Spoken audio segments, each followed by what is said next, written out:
Bonjour à tous, maintenant qu'on a réussi à trouver les ions stabilisants avec leur charge associée pour les atomes des 8 colonnes du tableau périodique, on va s'intéresser maintenant, une fois qu'on a ça, aux solides ioniques qu'on est capable de former une fois qu'on a ces ions.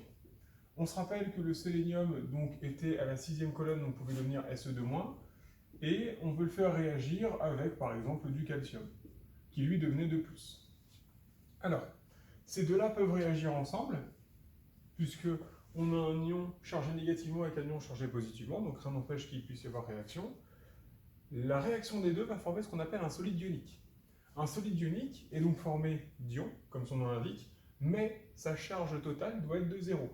Donc là, si vous regardez un petit peu, vous avez 2- ici, 2+ ici, donc j'ai autant de charge moins que de charge plus. Si je fais réagir un sélénium de moins avec un calcium de plus, je vais former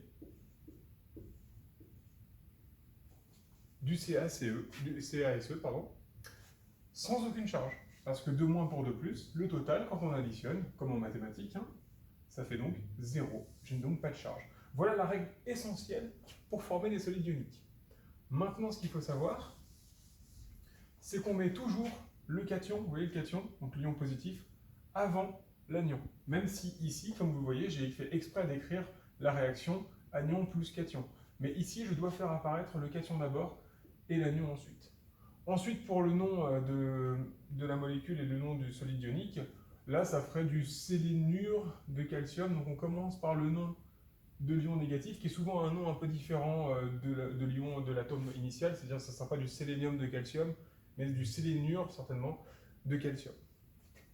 Donc on commencera par le nom de l'ion négatif. Alors, autre exemple maintenant, si je reprends du sélénium, cette fois-ci avec du sodium.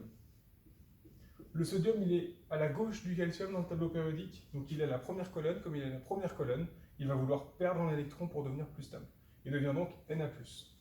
Là, comme vous le voyez ici, cette fois-ci, j'ai 1+ pour 2-. Si j'additionne les deux, il va me rester à la fin 1-. C'est pas ce que je veux. Moi, je veux à la fin un bilan nul. Donc si j'ai 2- ici, ben, il faut forcément 2+ ici. Le truc, c'est que je n'ai pas le droit de modifier la charge de l'ion ici et de mettre un 2. Pourquoi j'ai pas le droit? Parce que si je fais ça, j'invente un nouvel ion. Et les ions 2+ sont seulement les ions de la 2e colonne, correspondant à la 2e colonne du tableau périodique. Or, le sodium n'est pas un atome de la 2e colonne, ce n'est pas un alcalino terreux. Donc l'idée, c'est de faire quoi? Moi, tout ce que je peux faire dans la nature, et ce qu'on peut faire aussi expérimentalement, c'est non pas prendre un seul ion, mais 2 ions. Donc je n'ai pas le droit de changer la charge de l'ion, ce serait changer sa nature, c'est interdit. Mais par contre, je peux très bien prendre 2 ions au lieu d'un seul, ça, je peux très bien le faire. J'ai donc maintenant 2 charges plus pour 2 charges moins, ce qui me fait un total à la fin de 0. Tout va bien, je peux commencer du coup, on se rappelle la règle, c'est la suivante. Commencer par le cation, donc je commence par le sodium.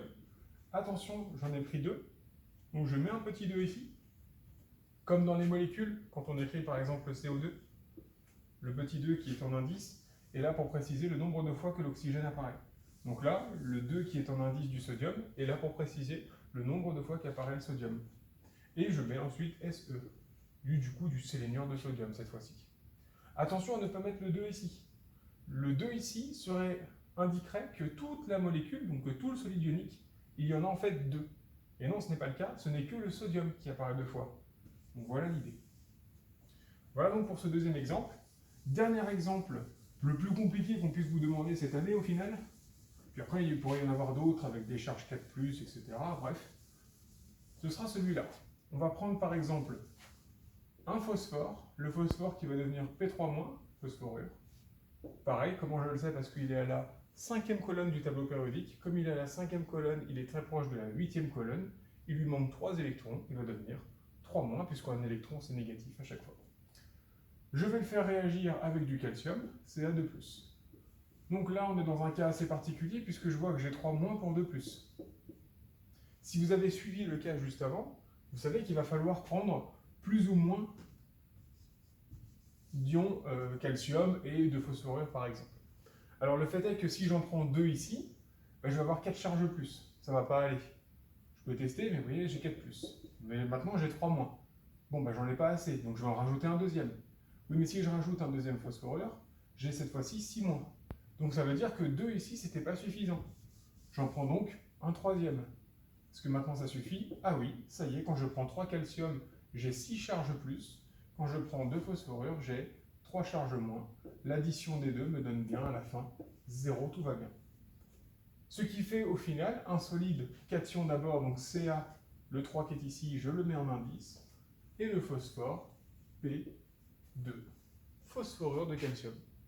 Voilà pour les chiffres. Alors maintenant, pour éviter de tâtonner et éviter du coup de salir ses copies par exemple et essayer d'aller vite, petite astuce. Au final, comment on a fait là pour trouver le 3 et le 2? En fait, quand vous faites 3 calcium, ça fait 3 fois 2, donc j'ai 6 charges plus. Et là, 2 fois 3, 6 charges plus. Je trouve un multiple commun à 3 et à 2. Le premier multiple commun aux 2, c'est bien sûr le 6. Donc ça paraissait logique d'essayer d'atteindre 6, donc 3 fois 2 et 2 fois 3. Autre petite astuce qui marche à tous les coups, vous prenez la charge qui est ici du calcium, ce sera le nombre de fois que vous prendrez du phosphorure. Vous prenez le 3 qui est ici, ce sera le nombre de fois que vous prenez du calcium, par exemple. Allez, un petit exemple pour finir. Imaginons que je prenne du silicium 4-, avec, par exemple, on va reprendre du phosphorure 3-. Ah ben non, du coup 4+, avec du phosphorure 3-. Si je fais ça, le 3 qui est ici, je le mets là, le 4 qui est ici, je le mets là, et ça marchera à tous les coups. Quelle était l'idée mathématique derrière tout ça? L'idée mathématique, c'était de trouver un multiple commun à 3 et à 4. Quel est le premier multiple commun à 3 et 4? C'est 4 fois 3, donc 12. 3 fois 4, 12. 4 fois 3, 12. J'ai 12 charges plus, 12 charges moins, pour à la fin avoir un Si3P4.